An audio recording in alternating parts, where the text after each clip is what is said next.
Ada seorang gadis cantik, berpendidikan tinggi, dan hidup berkecukupan.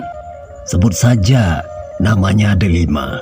Kecantikannya membuat mata terkesima. Yang muda jatuh cinta, yang tua ingin kembali muda, yang kecil ingin cepat dewasa karena keelokan dan keanggunannya.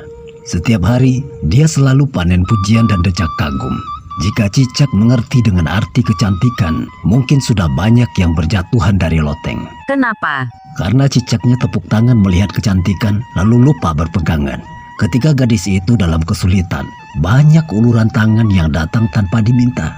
Namun setiap kesulitannya hanya sering teratasi oleh seorang pemuda bernama Walad. Bahkan Walad mampu membuat Delima tertawa saat dirundung duka. Namun pemuda ini hanya seorang kuli, berpenampilan lusuh dan kantong sering keroncongan.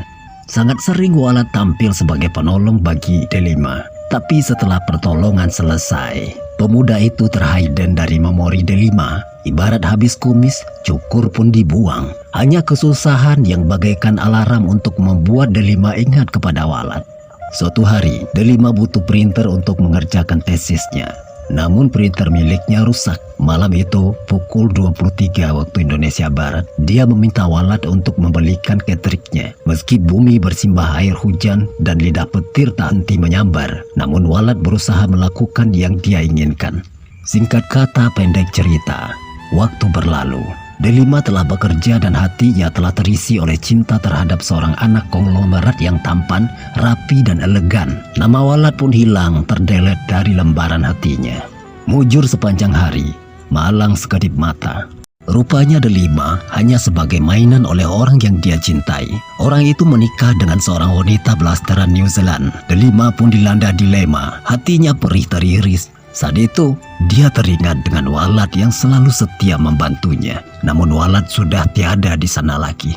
Dia sudah pergi entah kemana. Saat itulah Delima tersentak bahwa selama ini dia telah mengabaikan ketulusan karena terlena dengan sanjungan dari para pengagumnya. Dia merasa sangat kehilangan. Sesal pun membeludak dalam jiwanya karena sudah kehilangan yang tak ternilai akibat terlena oleh kepalsuan berselubung keindahan.